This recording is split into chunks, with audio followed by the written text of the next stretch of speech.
Huge thank you to Into the AM for partnering with the channel. As you can see, I love my Into the AM shirt a lot as I wear it all the time, including in the video coming up. You can pick up a 3-pack of these awesome graphic tees for $61.95 and save an additional 10% using the link in the description. Once again, thank you to Into the AM, and I'll see you in the video.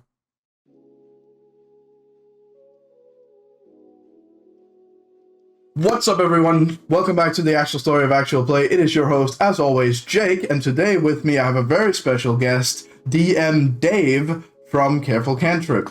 How you doing? Hello. I'm doing very well, and hello to all the viewers out there. Hopefully you're having a wonderful day so far. Yes, absolutely, and thank you so much for coming on and having a chat with me. Sure, I'm happy to chat D&D at any time. Absolutely. And could you, for anyone who's watching who maybe don't know you and you guys and what you do, could you tell me a little bit about who you are and what your show is like and how it sort of got formed?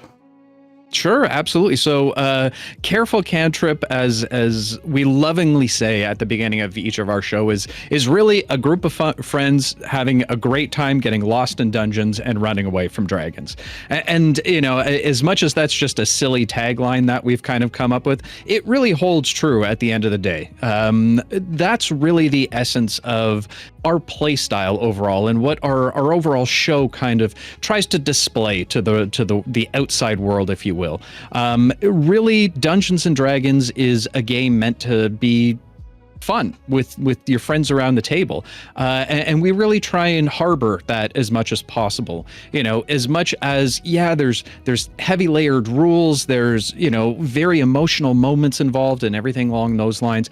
For us, kind of the quintessential motto of Careful Cantrip is really, we want to ensure that we're putting on display to the rest of the world that this is really a collaborative effort where it's with friends and just building that sense of camaraderie with one another. And you can have those really intense moments at times, but you can also have a lot of fun, where when you're walking away from the table, you're full of smiles, and really enjoying yourself. So that's really where Careful Cantrip tries to position itself in terms of the overall landscape of D&D actual plays.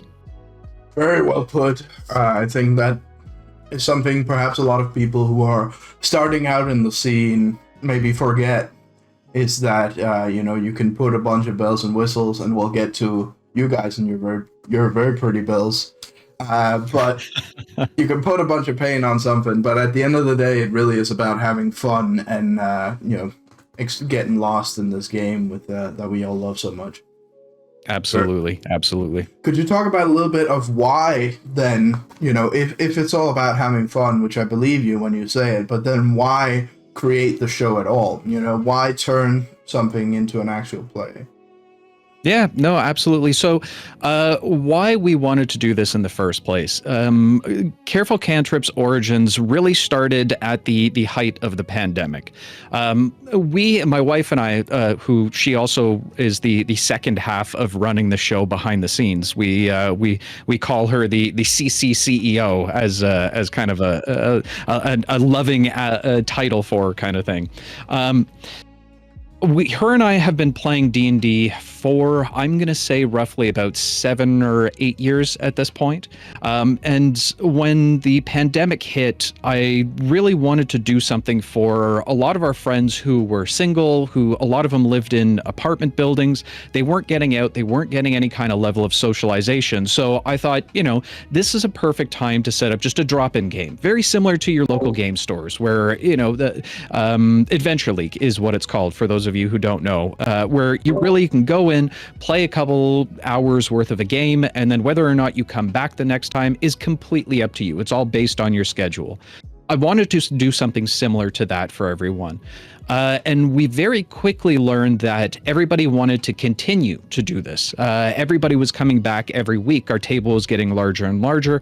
And we were having a great time doing it. One of the sessions that we had, one of our friends actually recorded it on the back end without us really knowing about it, and then sent it to the group after. And it was great fun. We laughed. We had an absolute blast doing it. Everybody loved it.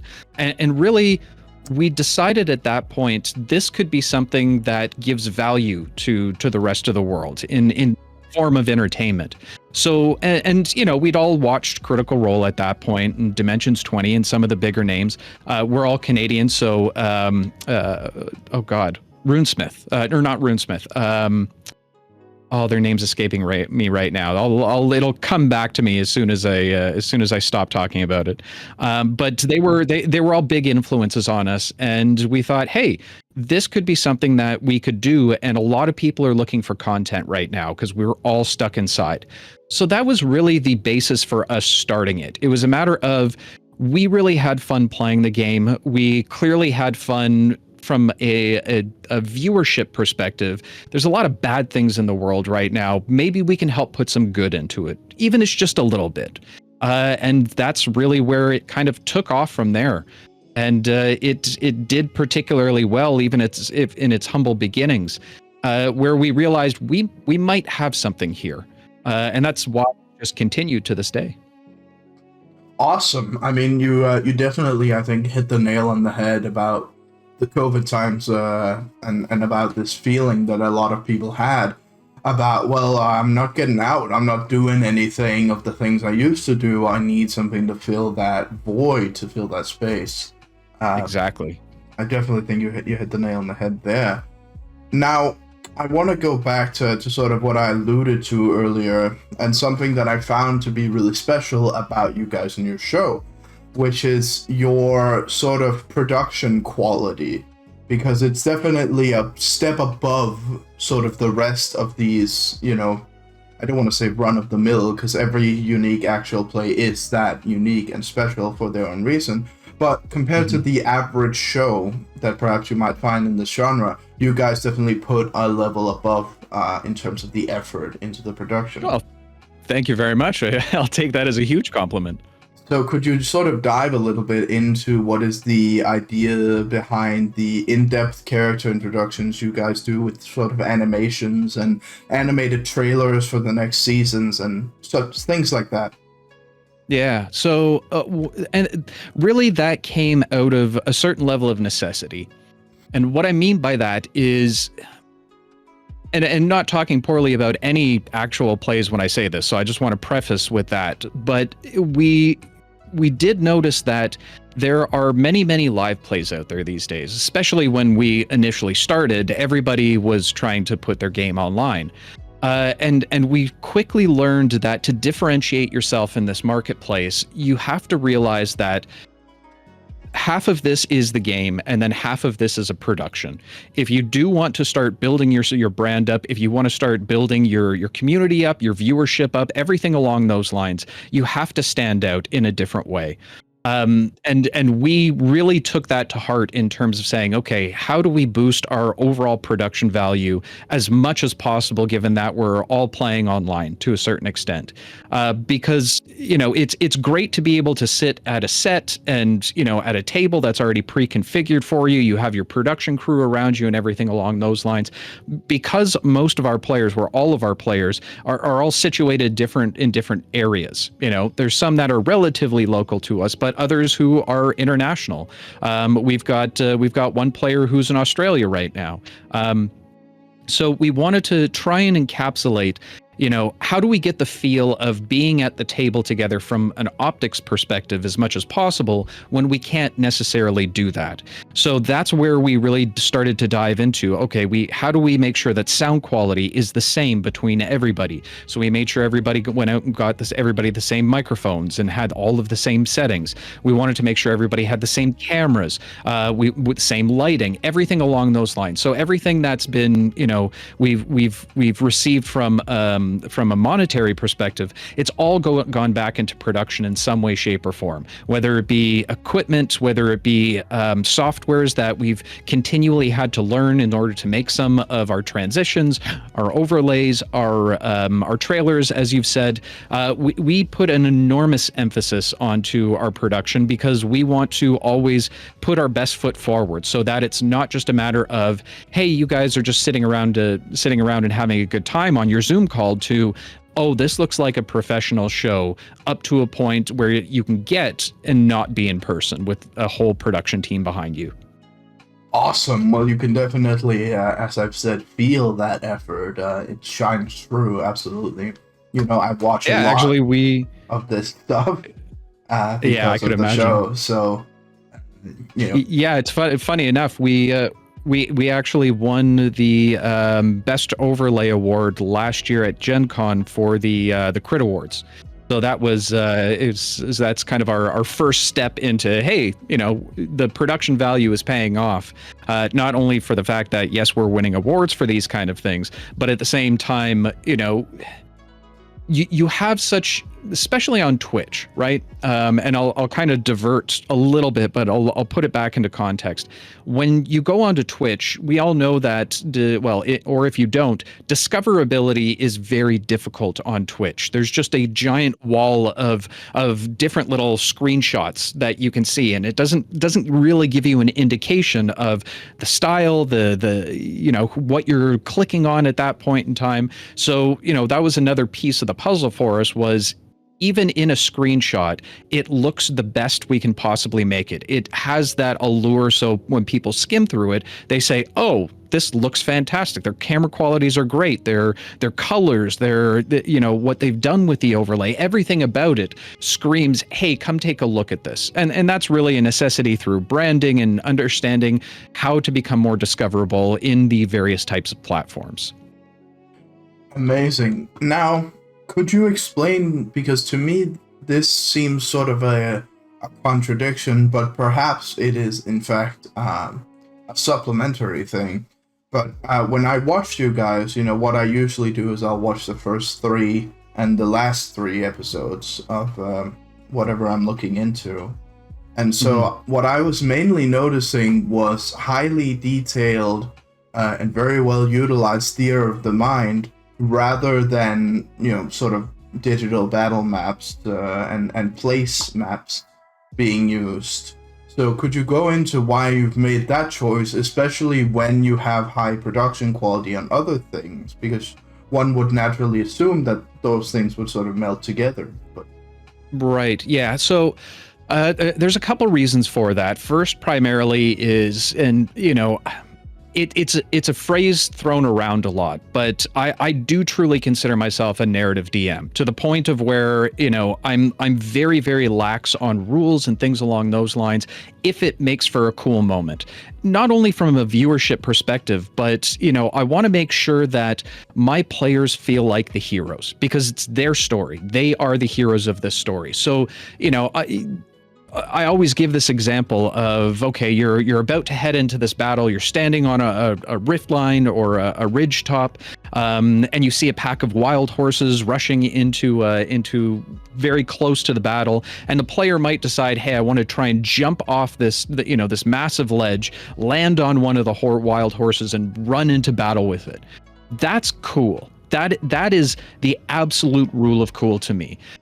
Yeah, mechanically, it's probably not going to work. There's going to be a ton of rolls that are behind it, but that takes away from the moment that the player is about to have.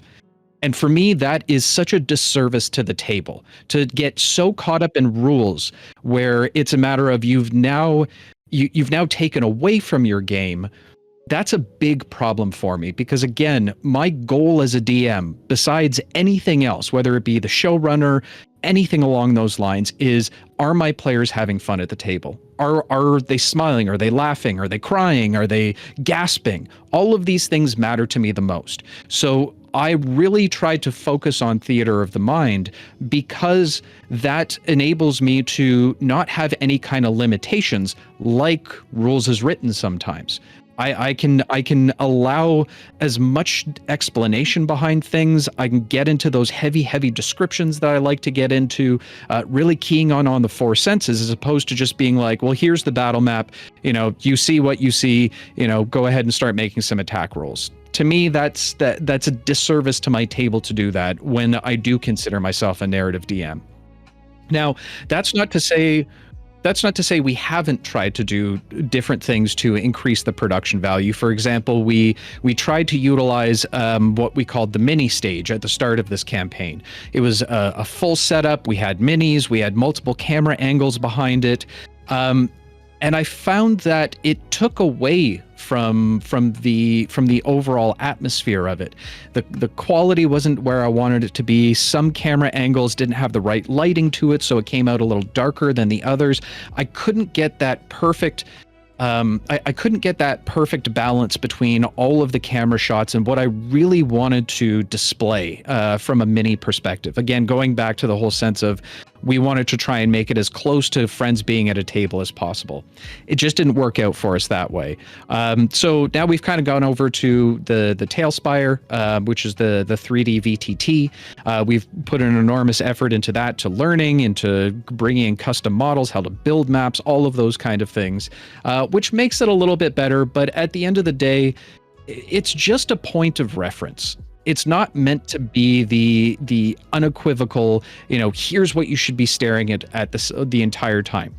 It doesn't matter if you're playing on a digital map, a 3D map, or with minis. They don't move. It's not like a video game. It shouldn't be the sole focus at any point in time. Really, it's just as a reference for the players to understand where they are, how the environment works, what the levels are in terms of height differences.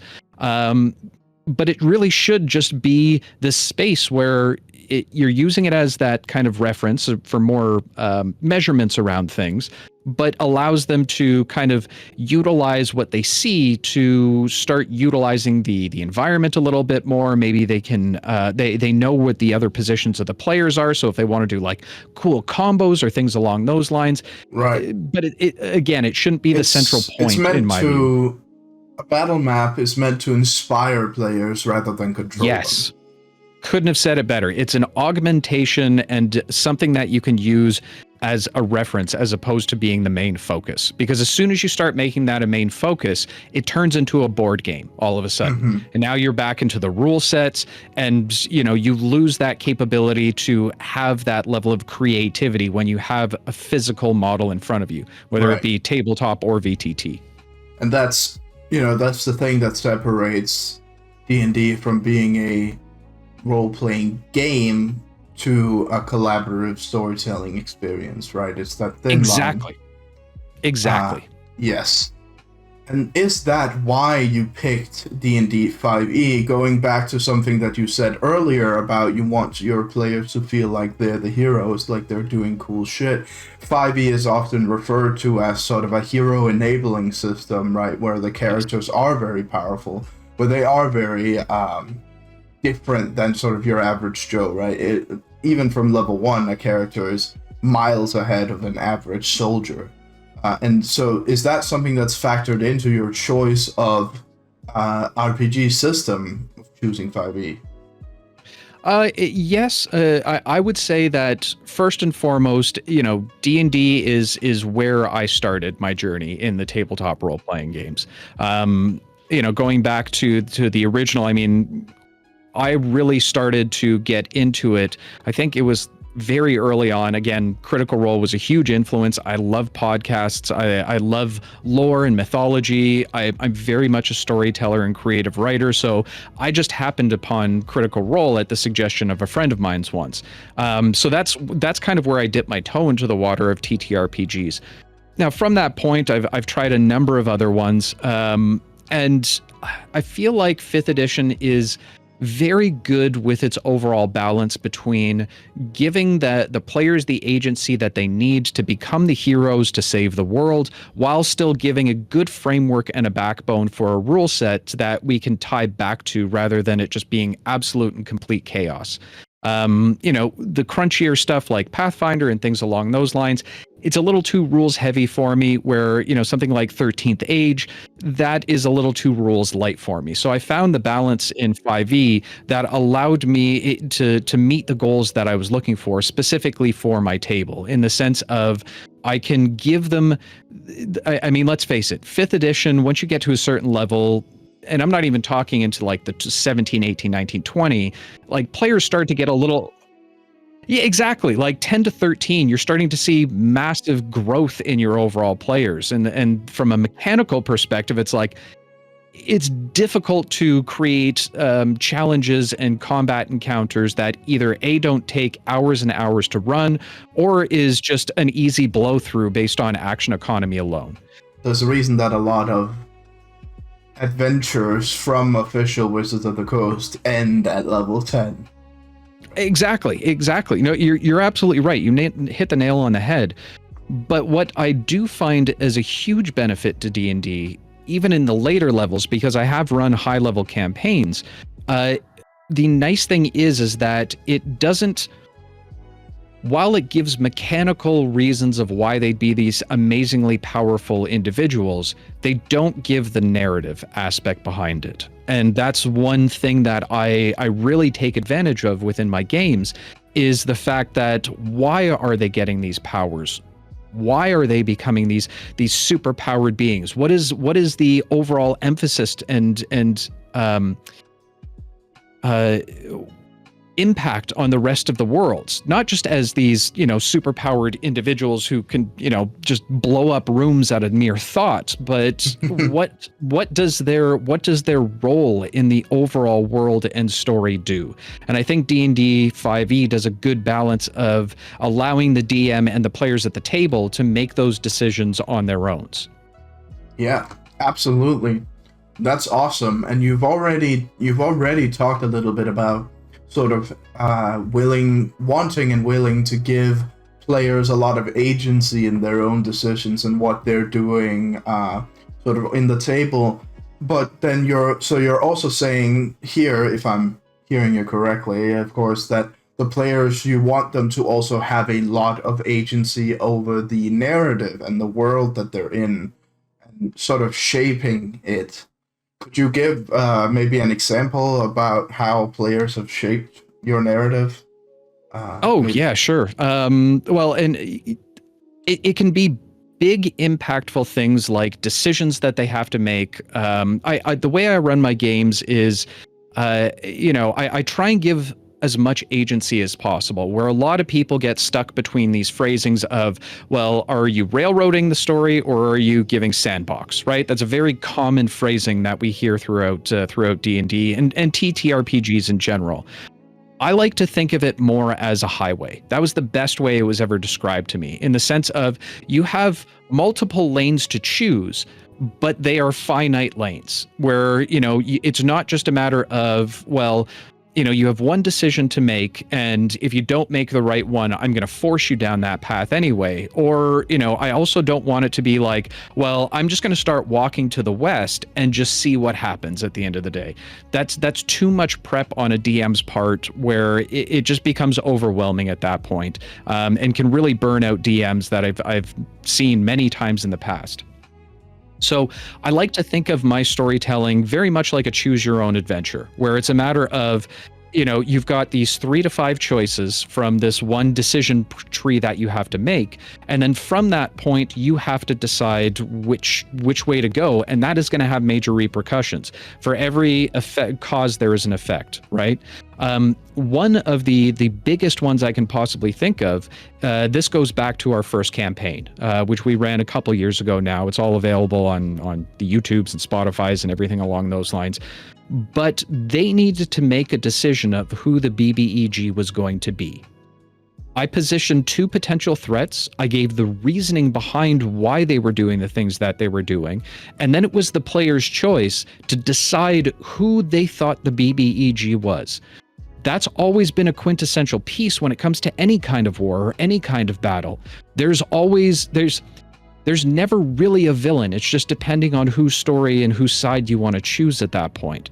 So to me, that had massive impact on the overall campaign when they made the decision of, okay, whose side are we going to fight on? Who's we know what this person's trying to do. We know what this person's trying to do. Both options could be cataclysmic, but we need to make the decision at this point. And that obviously had massive impact on the overall campaign.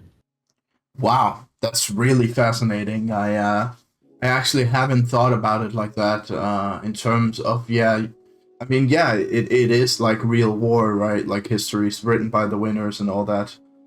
Sure. So Yep. it really does, it puts it into perspective in a way that I think maybe not a lot of DMs have thought about.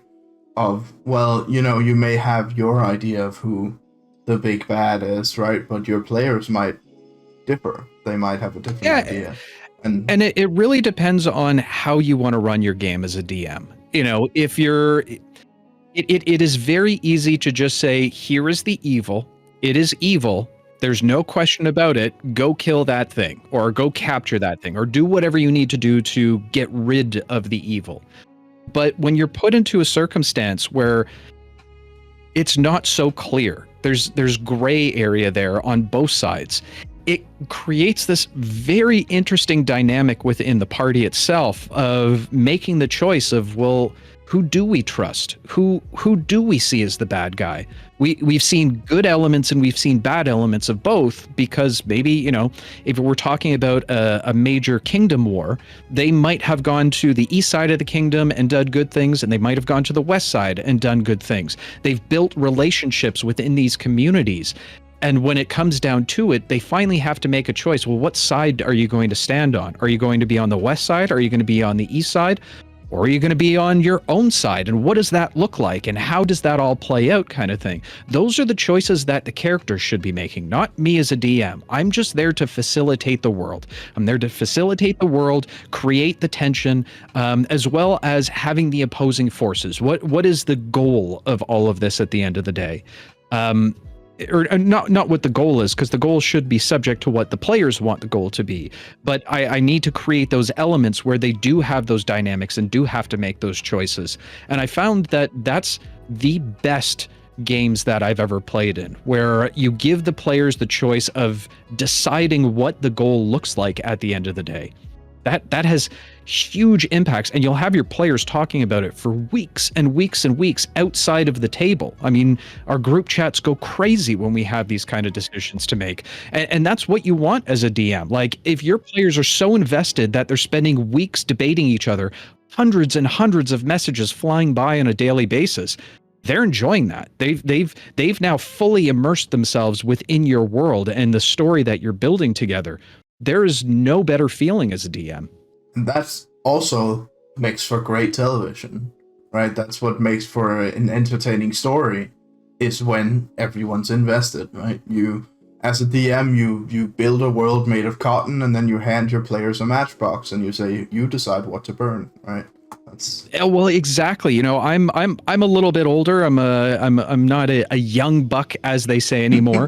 I remember the world pre-streaming shows and binge watching and all of that kind of stuff, where you had to watch it on network television, and if there was a cliffhanger at the end of the week, oh my God, were you and your friends and parents and everyone talking about that solid for a week? Oh, yeah. I always go back to I remember. This is just a side. I'm going on a little bit of a tangent. I won't go too long, but quite all right. I remember. Do you remember the show Heroes? Yes. The first season of Heroes was just this constant state of cliffhanger and questions and wondering about things every single episode, to the point of where it became this huge watch party every week on, I think it was on Monday nights, where they actually showed the show. And everyone was talking about it all of the time. And it was just, that's what really captured me as a storyteller. How can I make it so that people want to talk about the story that we're building on a regular basis, week after week? How do you keep them hooked into it that well? That, to me, is the best kind of storytelling that you could possibly do. And that's the kind of stuff that I think about whenever I'm writing campaigns and planning them out. Awesome. I think that's the first time I've ever met anyone else who's watched Hero.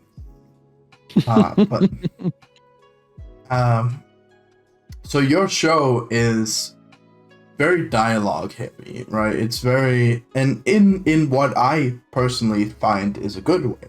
It's dialogue centered, which makes it for interesting conversations. So what I want to know is, how do you, as the DM, but also perhaps more importantly in this case, as the showrunner, ensure that each character's voice is unique and distinct, each player is heard, and there is representation for everyone at the table? Any like specific techniques or strategies that you may employ to make this feel authentic. Right. And it's funny. I've had a few conversations with other DMs who are also streamers at the same time around this, because it's something that I've never experienced before, specifically in campaign 3. I have the best problem a DM can have right now, or a showrunner can have, is that I have a group of phenomenally good role players who are very invested in the story. But it's so much that I struggle with how to rein them back in a little bit, to try and bring more story beats in, to give people the opportunity to speak, have a voice, and everything along those lines. And again, great problem to have, but it's still a problem nonetheless at the end of the day. So one thing that I try and do to ensure that everybody has their moment, and it might not happen every single session. You know, our sessions are 3 hours long. With a group of 6 people who are all very talkative, very heavy role players. Not everyone's going to have a moment in every single episode. And that's the first thing that I needed to come to terms with. I can't please everybody every single show. But what I try and do is I talk to my players about this a little bit behind the scenes, in terms of, you know, is there moments that, like, is there someone you want to talk to? Is there anything that you want to do that I can build into the session a little bit more? Not from, like, you know, we'll script it out, we'll time log it and do all that kind of stuff, but give me some indication. Maybe it's something that was said in a previous episode and you want to talk to a player about it. So that's really what I try and do, is I focus on that myself, in terms of where are potential points of contention, where are conversations that could be had, that should be had from previous episodes. And then I start building that into the session, where I try and isolate the 2 individuals, 2, 3, whatever individuals, where they can have those moments together, where you can share those quote unquote scenes, where they have the ability to really shine, to really go over and above, to stand out in that particular episode. So that's number 1, what I do in terms of the inner party politics, if you will. And then aside from that, I do try and focus on not a session to session basis, but if I find that someone hasn't had really much of a spotlight in the last couple sessions, then I'll first take a look at their character sheet and say, okay, what are they doing here? What do I know about the character? What do I know about the mechanics of the player? And then build a little bit of episode for them. Make it their spotlight episode, so that they can shine, so that they can step out a little bit. You know, I'm not talking about making them the major, the major role in the overarching campaign, but what I can do is find sessions and moments where, you know, I can dig into their backstory a little bit more, or I can help them grow as a character a little bit more, where it still involves the rest of the table. It's not like these are one-on-one sessions, but it is very much catered to that specific individual. You know, if I have a rogue, then I might do a heist episode at one point. If I have a druid, then it might be heavily involved in the outdoors and the woods and things along those lines. So I still utilize the elements of building an adventure, but I just lean it a little bit more towards the specialization of specific characters. And then I'll just kind of round robin that every once in a while. Yeah, I mean, sounds like a pretty healthy way to approach it. Now, you're on your 3rd campaign for the show, yes, right? When it comes to character creation with the players for the show, is it more of, column A, aka creating a world shaped around the characters the players come up with, column B of creating characters that fit into the world you've pre-built, or maybe perhaps a bit of both? So I like to change what I'm doing from campaign to campaign with all of that, because I feel like if I just have one state and way of doing this, then I'm not learning at that point. I'm not growing as a DM and as a world builder at that point. So I've switched it up from season to season to season. Campaign 3, we're starting in a brand new world that I've created. It's something that I've been working on for a very, very long time. It's the world is called Neverwere.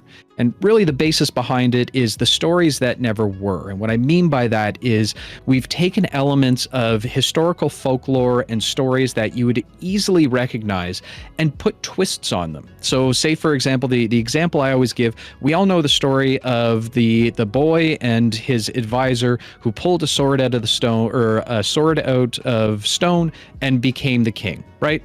Everyone knows that story.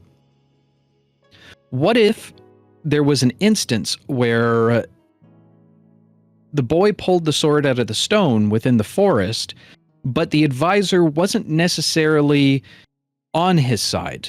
He was doing it as a means to an end, killed the boy, took the sword, and became the Wizard King of Camelot. So that's what I mean. I was very much influenced by comic books when I was younger, and I found that some of the most interesting stories were called what ifs. I think they just did a few seasons on the Marvel side of things where it's like, what if Agent Carter became Captain America instead of Steve Rogers? Those stories always fascinated me because I recognized them, but there was enough variation to the lore that it became something new on its own. It became interesting, and it opened up this world of possibilities where it wasn't as stringent. So that was really what I was trying to do, and continue to try and do to capture the world that we're in right now. For this particular season, I really wanted to build the characters so they fit within the world. I didn't want just the generic, pick your class, pick your race, give me your character sheet, let me know what your backstory is. So what I did with this campaign was I wrote, it was about a 30-page campaign setting guide for them, where it explained what races you could find in there, what different areas of the world looked like, how magic worked, how the Pantheon worked, everything along those lines, which has been extremely helpful. And I would recommend to any DM, if you do have the time to sit down and actually build out that summary with any kind of world that you're building, extremely helpful for the players to have. So for this campaign, I wanted them to fit within the world with custom races, custom classes that I had built, not to the point of where I skew too far away from just your natural kind of core rules, but it just added that variation, add a little bit of twist on things. So that's where we started with our character creation. And I told them not to do backstories this time.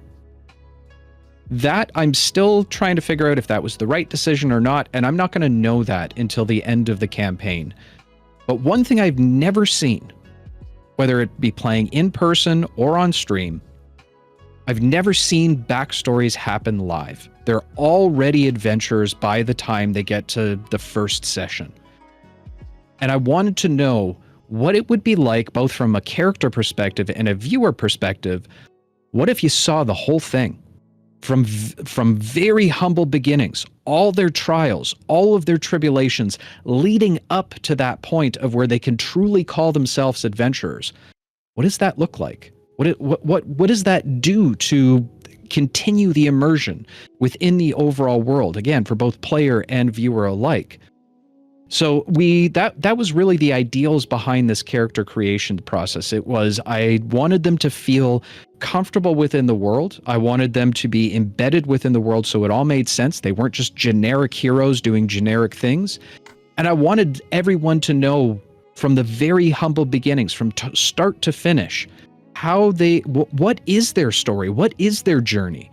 And it's been great so far, but whether it works out in the long run, I'll have to check in with you in a year's time or so. Yeah, I mean, absolutely happy to do so when that time comes. That's a really interesting approach to it that I don't think I've seen anyone else do, really, because there's always at least some sort of backstory haven't been written. So and you can get into these really intricate details, which I love doing at this point, where you're showing how they progress with their abilities. So for example, like, I had to find a reason why does my druid do forest magic? Where is he learning the very, very basics of it at level 1?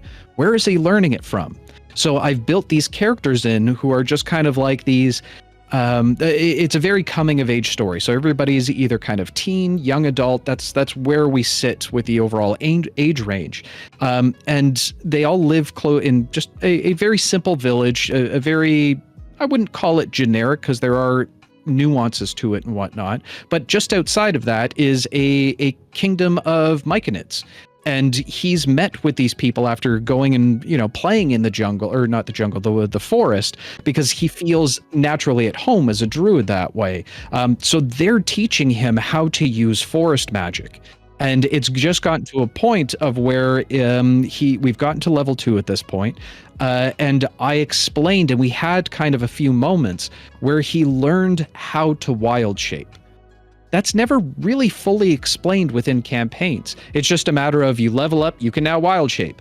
Congratulations, you can now turn into a beast. But it's never really explained from a narrative perspective how that works. And being able to do that with my characters and my players, again, it's leading into this whole concept of, I want you to feel like you are experiencing the life of these heroes. Absolutely. From day one. I think that's honestly beautiful. I think that's incredible. The only thing that I can think of that I've experienced anything similar is, which is locked behind a paywall, but absolutely worth the money, is the children's adventure for Brennan Lee Mulligan's podcast, Worlds Beyond Number, where they played through before. So the podcast itself is free, but on their Patreon, they have a 8-episode level 0 adventure where the characters go from normal, quote unquote, normal people to level 1 D&D characters, right? And sort of that. Oh, I'm gonna have to check that out. Oh, absolutely worth the money. The idea behind it was really when I started thinking about character creation and how we were going to do all that is where, are you familiar with the system Shadow Dark? Only vaguely, I'm afraid. It's relatively new. It did very well on Kickstarter, but they start all of the players at level 0. And then it's a matter of, here's a bunch of commoners that are going into a dungeon, and they're building they're building the skills within the dungeon to become level 1. So I kind of loved that concept, and I overlaid that with that whole essence of how to tell good storytelling from a visual and audio perspective. And I thought about, just at it's funny that it's just come out recently, but I thought about Avatar: The Last Airbender. And it was like, that is a story of young commoners who are just getting into their powers. Most of the series is based on, the Avatar learning how to utilize these things, right? And it's so captivating because you see all their failures, you see all their triumphs. And when you have that built into your D&D game and having your players experience that both firsthand and from from an outside perspective, it creates a little bit of magic there. And it's just really interesting to see how it all progresses that way.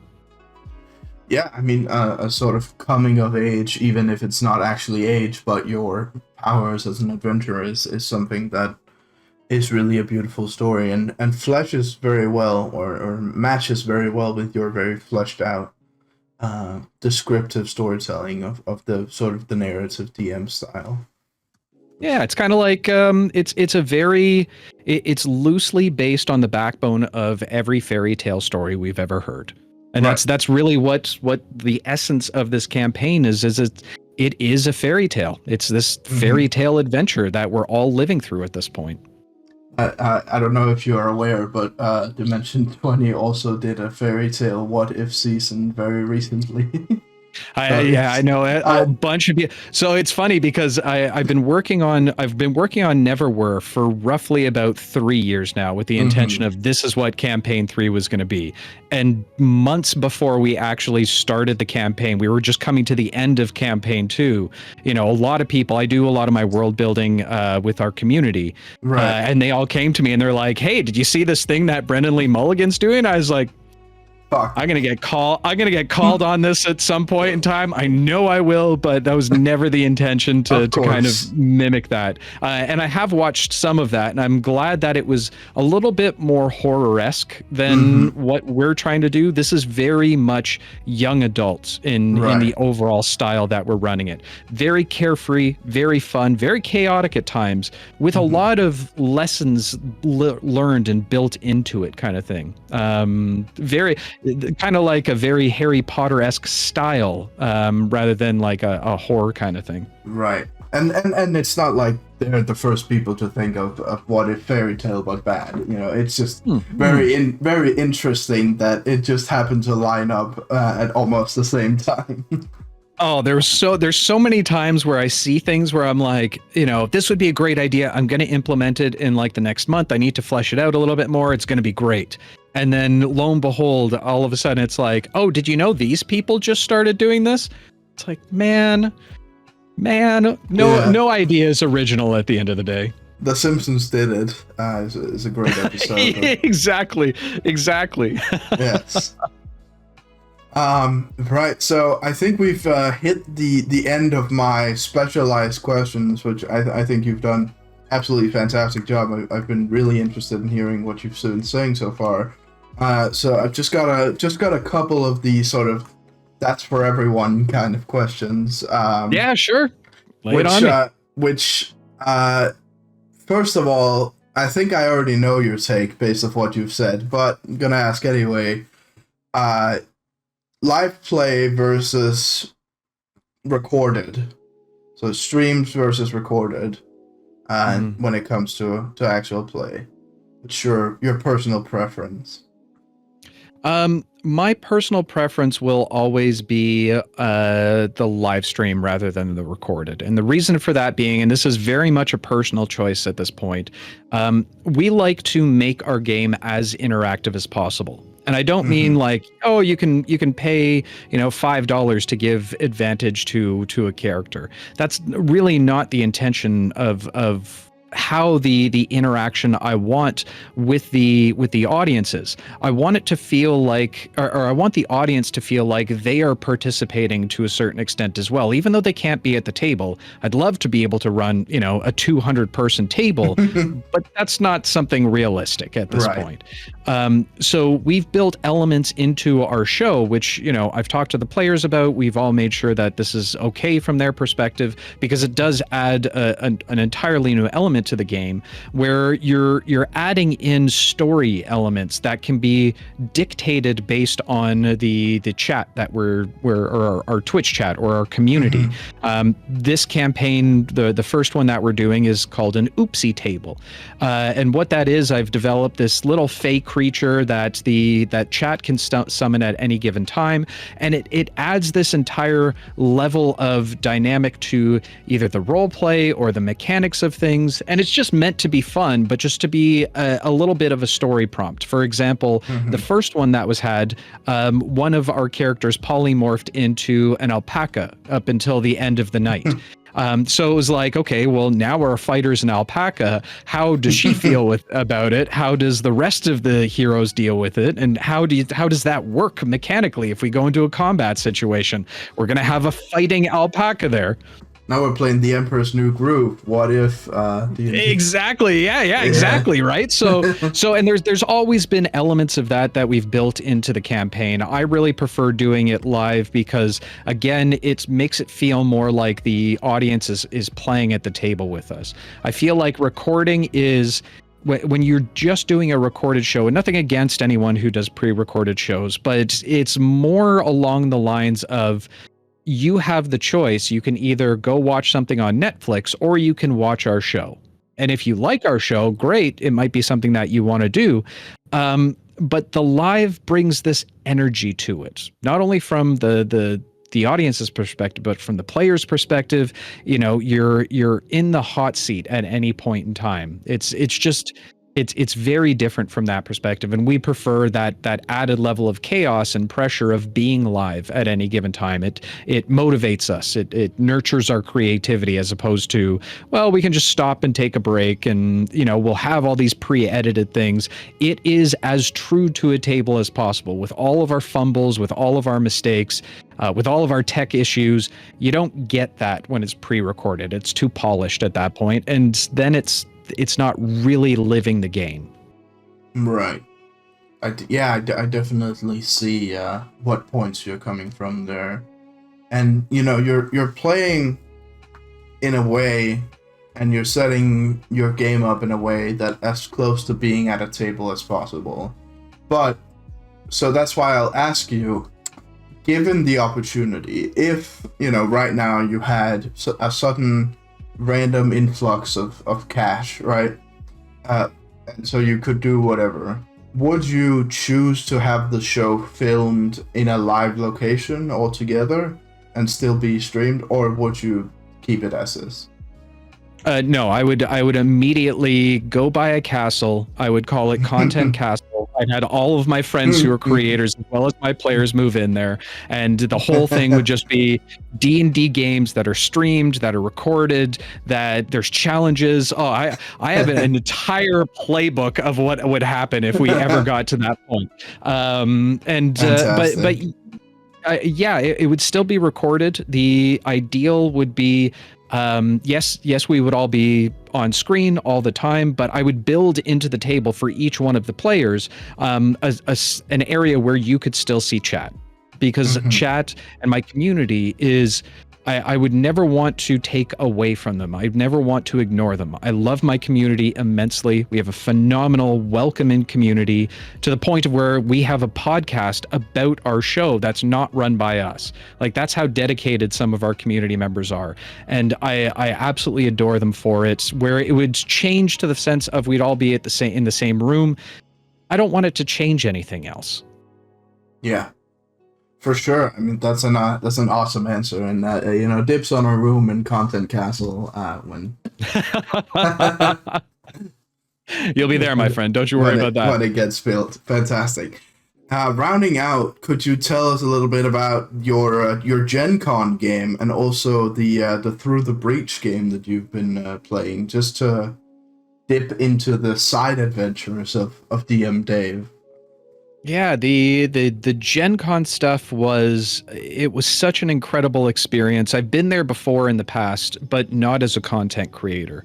And to see it from the content creator's perspective, to be able to meet with some of my community members and put faces to names, and it was such an amazing experience.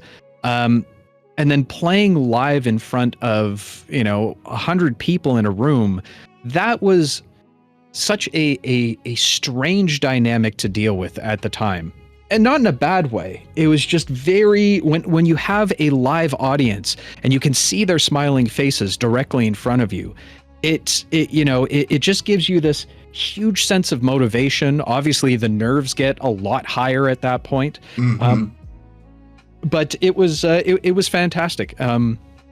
We are definitely planning on going again this year. This year, we're trying to bring the entirety of the table and be able to do a live play with the entire cast in front of all of our fans, and it's going to be a phenomenal experience. We are going to ease back on some of the events. We tried to do 6 in 3 days last year, and we were just running around the entire time trying to get things organized. So we're going to scale back a little bit this year, but it's an experience like none other. So if you ever get a chance, to anyone watching, go to Gen Con.